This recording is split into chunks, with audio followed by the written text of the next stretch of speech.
What was your WTF paranormal experience?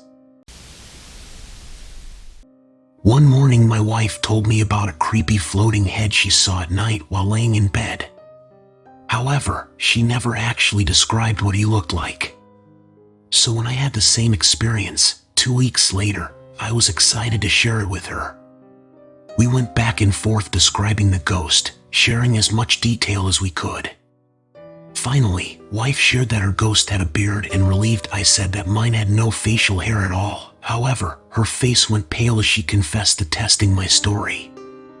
Her floating head, in fact, had no facial hair either. Our descriptions matched 100%. TLDR, my wife and I never really believed in ghosts until we both saw the same one. My brother suddenly started calling himself by another name when he was little. He said he came from the jungle. Sometimes he would have dreams about monsters raising from the ground, and he would yell for Pete. And he would wake up saying that he couldn't save Pete from the monsters. We visited the Vietnam Wall Memorial. He took off running down the wall and stopped and stood there with his hand on the wall for a while, and he said, "I'm sorry, Pete." Then he never had the dream again and never used the other name again. And he has forgotten all about it like it never happened. My youngest brother Corey passed away a few years ago. After the funeral, a reception was held in the basement of a local church. There was a small stage area at one end with a backdrop and curtains on the side. I was talking to family and friends at the tables when my wife points out that our 3-year-old son is running around on the stage, and maybe he shouldn't be in case he falls off. He's running back and forth in a way that looks like he's being chased. Dodging back and forth, speeding up, abrupt turns, laughing like a loon, hiding behind the curtains, then taking off again. I go over and ask him innocently, "What you doing, little man?" And he replies, "Chasing with Uncle Corey." Fucking chills. Back when I was a cool young kid, me and some friends wanted to do paranormal investigations, so we did what all cool young kids did. We took an audio, tape, recorder, and hit up the local graveyard after dark.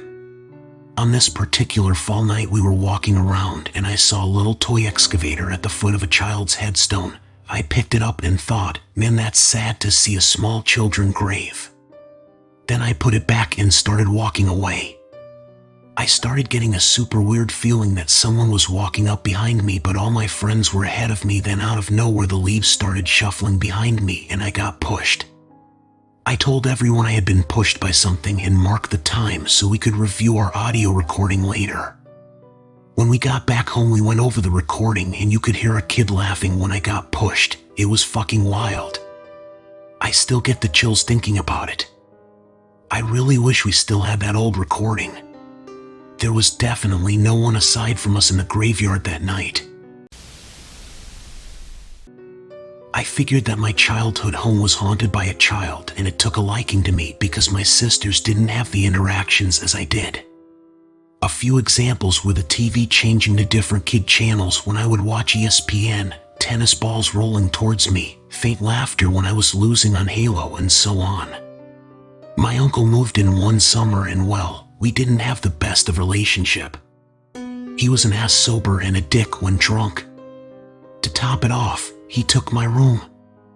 I tried to ignore him, but my ghostly friend took offense to the way he acted.